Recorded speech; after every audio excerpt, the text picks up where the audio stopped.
The day my daughter sold my house. I was lying in a hospital bed, listening to a heart monitor beep slowly beside me, and she thought I would never find out. The room smelled like antiseptic and plastic tubing. The lights were too bright, and every sound echoed through the hallway outside. A nurse walked past my door, pushing a cart of medications. Somewhere down the corridor, someone was coughing. Hospitals are strange places.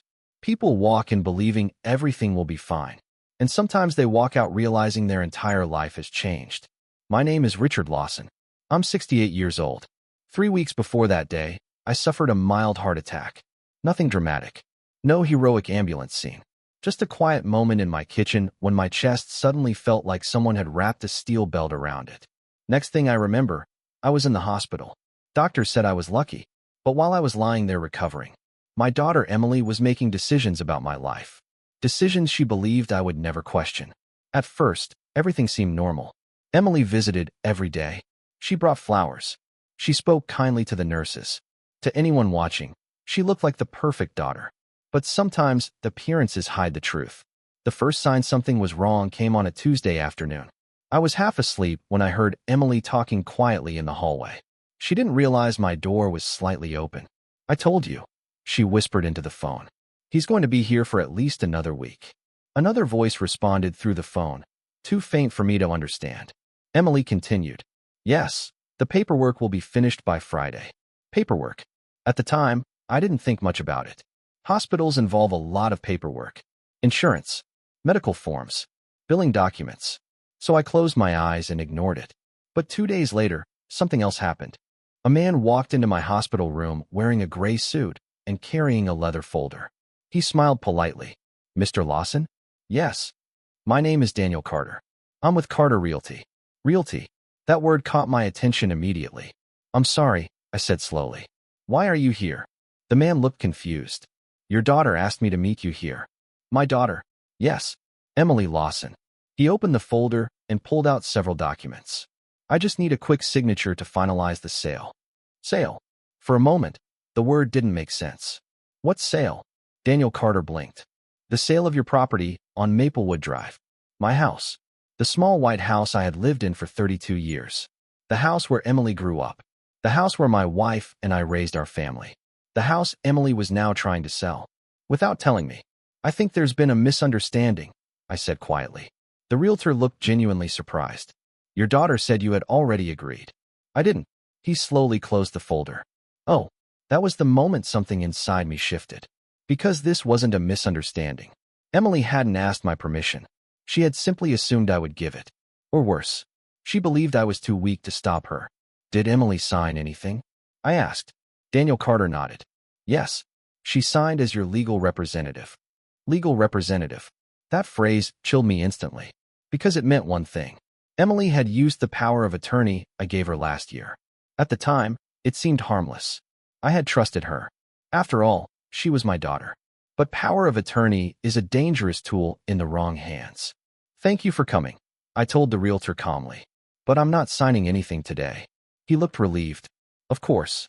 As he left the room, I stared at the ceiling for a long time. Emily wasn't just helping manage my affairs. She was trying to sell my home. And she hadn't even told me. That evening, Emily walked into the hospital room with her usual cheerful smile. "Hi, Dad." I watched her carefully. "How was your day?" "Pretty good," she said. "The doctor said you're recovering well." "That's good." She sat down beside the bed. "Once you're discharged, we'll need to talk about your living situation." Living situation. That phrase sounded suspiciously similar to something I had heard before. "What about it?" Emily folded her hands. "I think it might be safer if you move somewhere smaller." "Smaller?" "Yes." "Like where?" She hesitated. "Well, maybe a condo. Or even assisted living." Assisted living. Interesting. Because just that morning, she had tried to sell my house. "Why would I need assisted living?" I asked. Emily smiled patiently. "Dad, you just had a heart attack." "Yes." "And you live alone." "Yes." "So it's risky." I looked directly into her eyes. "What about the house?" Emily's expression froze for a fraction of a second. Then she recovered. "What about it?" "I heard you've been speaking to a realtor." That was the first moment she realized something had gone wrong. Her smile faded slightly. "Oh, that." "Yes. I was just exploring options." "Exploring?" "Yes." including selling it. Emily sighed. Dad, it's a big house. It's my house. And it's too much for you now. That sentence was delivered with the calm confidence of someone who believed they were right. But she still hadn't asked me. Not once. What if I don't want to sell it? I asked. Emily leaned back in her chair. Well, technically I have power of attorney. There it was. The truth. She believed the document gave her control. Control over my life. My property. My future. But Emily didn't know something important. 2 weeks before my heart attack, I had already started noticing strange things. Questions about the house. Questions about my will. Questions about what would happen if something happened to me. And those questions made me do something very important. Something Emily never imagined. I changed my will. Not just the will. The entire estate structure. Every property. Every account. Every legal authority. Emily still believed she controlled everything. But the truth was something she would soon discover the hard way. Because the moment she tried to finalize that house sale, a lawyer was going to step into the conversation. And that lawyer had a document Emily had never seen. A document that would change her entire life. But Emily had already gone too far. Because the next morning, she signed something she should never have signed. And when I discovered what it was, I realized my own daughter wasn't just impatient. She was desperate. And desperate people make the biggest mistakes of all. The next morning, I woke up before sunrise. Hospitals are strange places for sleep.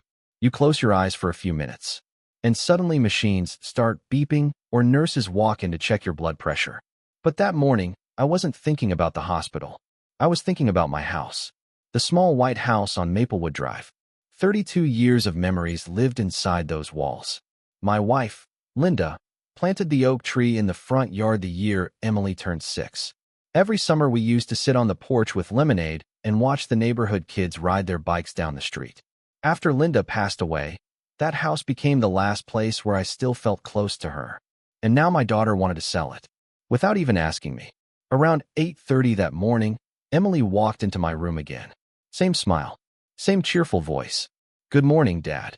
Morning. She placed a small bag of pastries on the table beside my bed. Your favorite, she said. Blueberry muffins. She remembered small details like that, which made the whole situation even more confusing. How could someone thoughtful enough to bring her father breakfast also try to sell his home behind his back? Emily sat down in the chair beside the bed. I spoke to the doctor, she said. Oh, he thinks you might be discharged in a few days. That's good news. Yes, but we still need to figure out where you'll stay. There it was again. That same careful conversation she had started yesterday. Where I'll stay. I repeated. Emily nodded. Until you recover. I recover at home. She gave me a patient look. Dad, the house has stairs. So, you shouldn't be climbing stairs right now. I've climbed those stairs for 30 years. She leaned forward slightly. Things change. The room went quiet for a moment. Emily looked down at her phone. Actually, she said casually, I have to step out for a few hours today. Where are you going? Just handling some paperwork. Paperwork again. But this time, I knew exactly what paperwork she meant. She stood up and kissed my forehead. Try to rest. And then she left. The moment the door closed, I reached for my phone.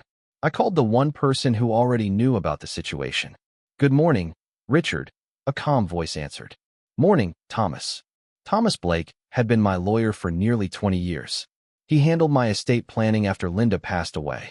And 2 weeks before my heart attack, I asked him to make some very important changes. I think my daughter is moving forward with the sale, I told him. Thomas sighed. I was afraid of that. You received the documents? Yes. Good. Because 3 days ago, Thomas had already sent Emily a formal letter. A letter explaining something she clearly ignored. The power of attorney she was using was no longer valid.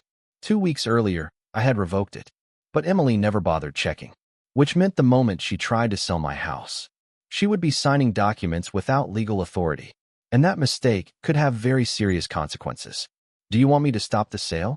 Thomas asked. I thought about that question carefully. Part of me wanted to stop everything immediately. To call Emily. To demand answers. But another part of me wanted something else. The truth. If Emily was willing to betray me this way, I wanted to know how far she would go. No, I said quietly. Let it happen. Thomas was silent for a moment. You're sure? Yes. Because sometimes the only way to reveal someone's true intentions is to let them believe they've already won. Around noon, Emily arrived at Carter Realty. Daniel Carter was waiting in the conference room with a couple sitting across the table. The buyers. Their names were Mark and Susan Whitfield, a young couple in their early 40s looking for a quiet place to settle down. The Maplewood house had caught their attention immediately.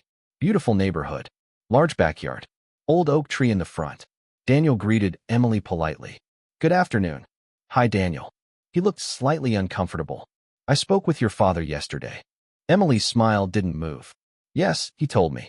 Daniel shifted in his chair. He seemed surprised. Emily waved her hand dismissively.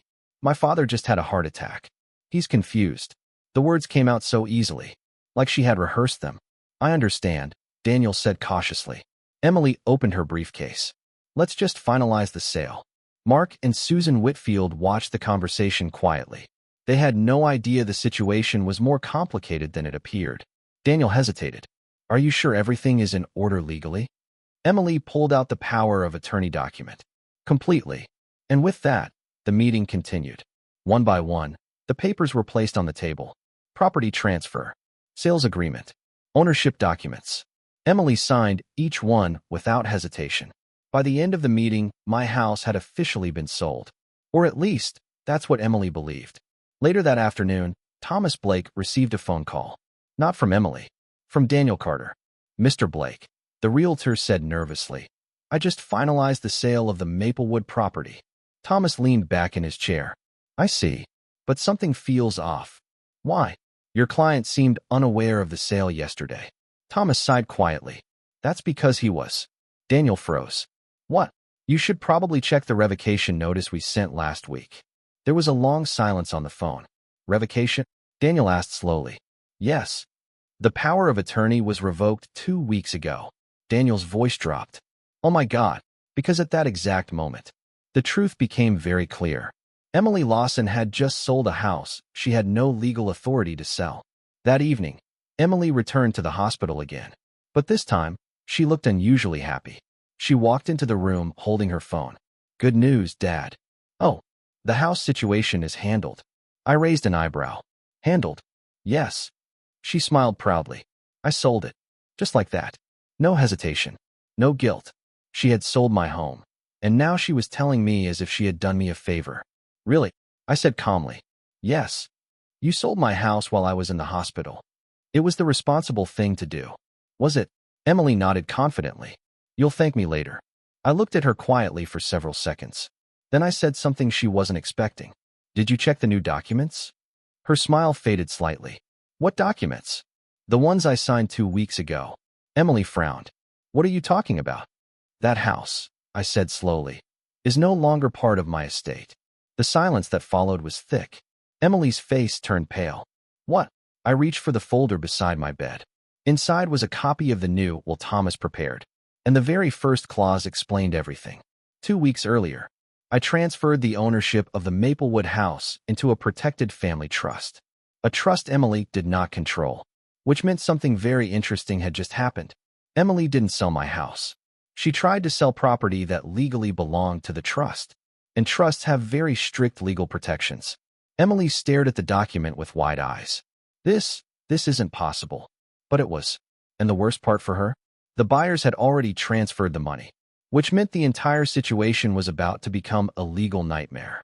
Because when someone sells property they don't legally own, the law has a very specific word for it: fraud. And the moment the buyers discovered the truth, Emily's biggest mistake would finally come to light. The next morning, I woke up to a message from my lawyer. Just 3 words. "Call me immediately." That's never a good sign. I picked up the phone and dialed Thomas Blake. He answered before the second ring. "Richard," he said, his voice calm but serious. "Things are moving faster than I expected." "What happened?" Thomas took a breath. "The buyers discovered the problem." Of course they did.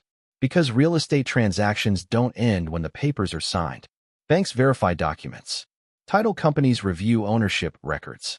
And trusts are very difficult to hide. "What did they say?" I asked. "They're furious." I wasn't surprised. Mark and Susan Whitfield believed they had just purchased a house. They had already transferred the down payment. They had already started planning their move. And now someone had just told them the seller didn't even legally own the property. Did Emily know yet? I asked. Thomas paused. I think she's about to. At that exact moment, somewhere across town, Emily was walking into Carter Realty again. But this time, the cheerful confidence she had the day before was gone. Daniel Carter had called her first thing that morning. His message had been short and urgent. We need to talk. Immediately. When Emily entered the conference room, Daniel was already there. But he wasn't alone. Sitting beside him were Mark and Susan Whitfield, the buyers. None of them looked happy. Emily forced a smile. What's going on? Daniel slid a document across the table. You need to read this. Emily picked up the paper. At first her expression looked confused. Then it changed. Her eyes moved across the page again, slower this time. What is this? She asked. It's the ownership record from the county. Emily looked up, and Daniel leaned forward. The Maplewood property isn't owned by your father anymore. Emily blinked. That's ridiculous.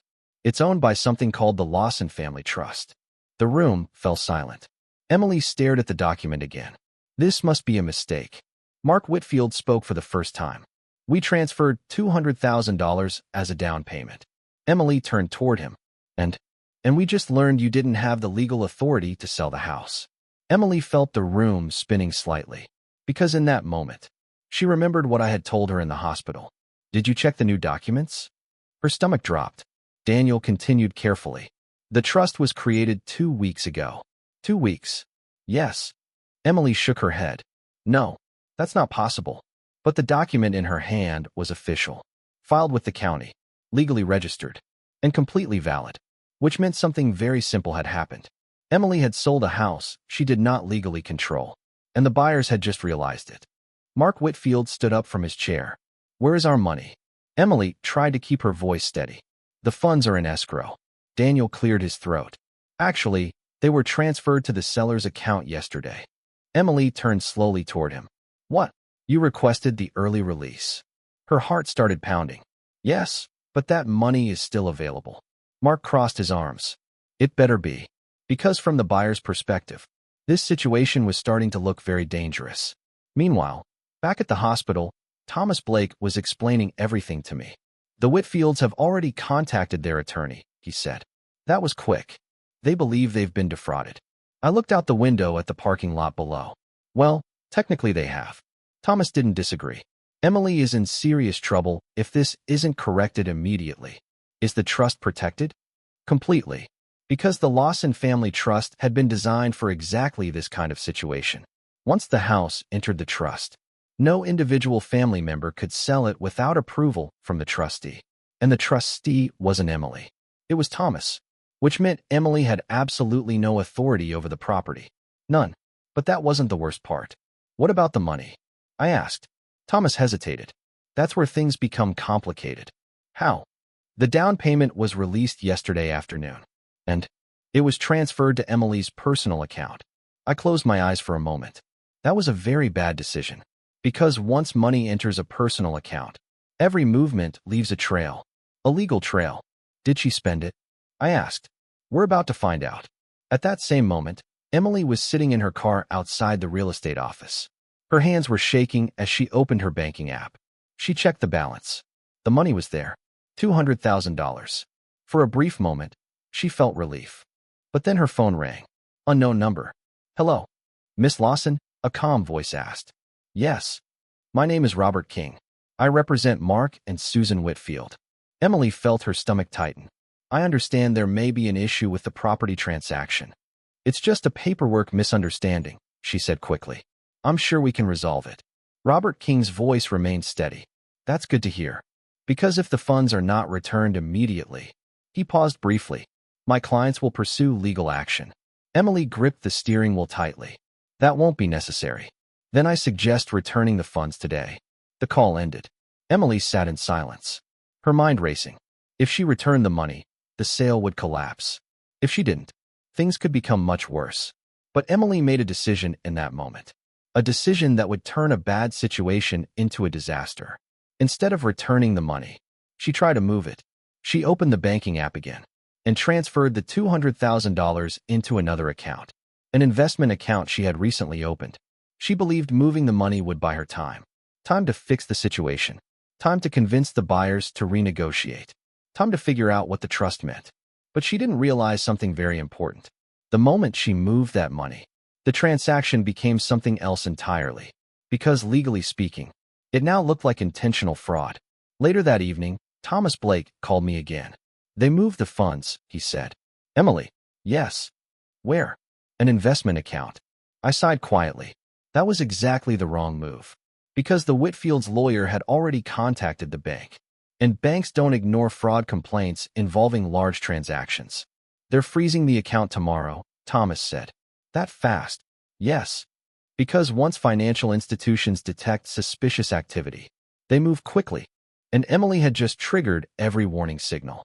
Unauthorized property sale, disputed transaction, large fund transfer, all within 24 hours. It was the perfect storm. But there was still one moment left. One moment when Emily would finally realize the full truth. The next day, she was coming to the hospital again. And this time, the conversation between father and daughter would be very different. Because Emily still believed this situation could be fixed quietly. What she didn't know yet was that two lawyers, a bank investigator, and the buyers themselves were already preparing to confront her. And when that moment happened, everything she thought she controlled would disappear. The next morning started quietly. Too quietly. Hospitals always feel different early in the morning. The hallways are calm. The nurses speak in soft voices, and the sunlight slowly fills the rooms. But that morning, I knew something big was about to happen. Because the night before, my lawyer Thomas had called me with an update. Emily had moved the money, $200,000, straight into another account. And when someone moves disputed money like that, banks start asking questions. Serious questions. At around 8:15 in the morning, my phone rang.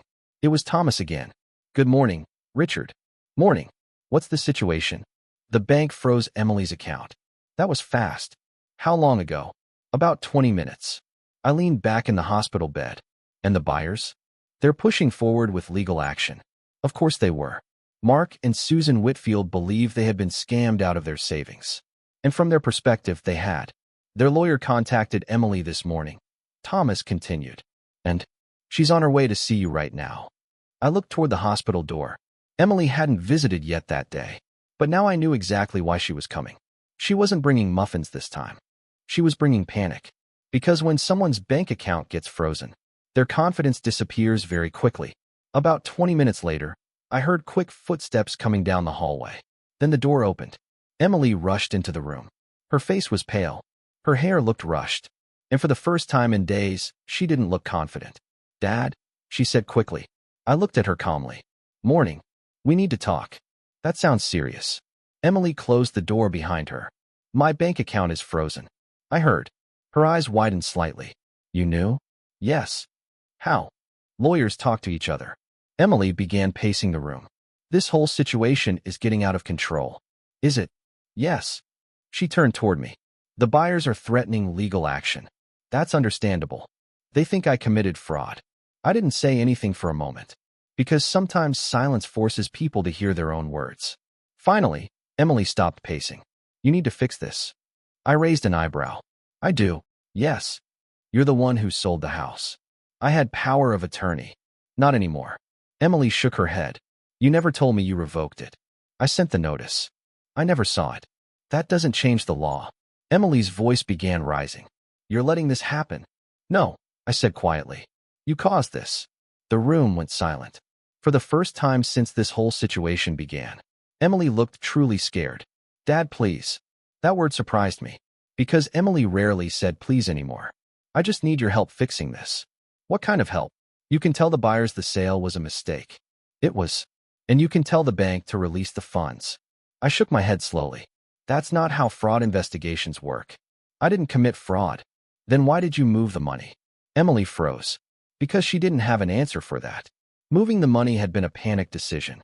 A desperate attempt to gain control. But to investigators, it looked like something else entirely. At that moment, there was a knock on the hospital door. Emily turned. Who is that? Probably the people you should be speaking with, I said. The door opened. 3 people walked into the room. Thomas Blake, a middle-aged man in a gray suit. And behind them, Mark and Susan Whitfield, the buyers. Emily's eyes widened. What are they doing here? Thomas spoke calmly. Emily, this situation needs to be resolved. Mark Whitfield stepped forward. You sold us a house you didn't own. Emily's voice trembled slightly. It was a misunderstanding. You took our money. I was going to return it. Then why did you move it? Emily looked around the room. Everyone was watching her now. There was nowhere left to hide. The man in the gray suit stepped forward. My name is David Langley. I represent the bank's fraud investigation department. Emily's face went completely pale. This is ridiculous, she whispered. David opened a folder. Miss Lawson, we need to confirm several transactions. He placed printed bank records on the table. You received a $200,000 transfer yesterday. Yes. Then you moved it into an investment account. Emily looked helplessly toward me. Dad, but I didn't say anything. Because this moment had nothing to do with me anymore. This was the result of her own choices. David continued speaking. The funds are currently frozen while we investigate the transaction. Emily's voice cracked. I didn't steal anything. Mark Whitfield shook his head. You sold us a house you didn't legally control. That's fraud. Tears began forming in Emily's eyes. This wasn't supposed to happen. Thomas finally spoke. Emily, there's still a way to resolve this. She looked up quickly. How? Return the funds immediately and cancel the sale. I can't access the money. The bank will release it for repayment. Emily wiped her eyes. And then what? Mark answered. Then we walk away. Emily looked at me again. Dad, will you help me? For a moment, the room was completely silent. I stood up slowly beside the hospital bed. Emily watched me like a child waiting for a parent to fix a mistake. But some mistakes can't be erased. You tried to sell my home while I was lying in a hospital bed, I said quietly. Emily lowered her head. I thought I was helping. No. My voice remained calm. You thought you were taking control. Her shoulders began shaking slightly. I didn't mean for things to go this far. But they did. I walked toward the window. Outside, the morning sun was shining over the city. Life moving forward like it always does. Emily, I said softly. Yes. I changed the will for a reason. She looked up slowly. What do you mean? The Maplewood house isn't yours anymore. Her eyes widened again. What? The trust protects it. But I'm your only daughter.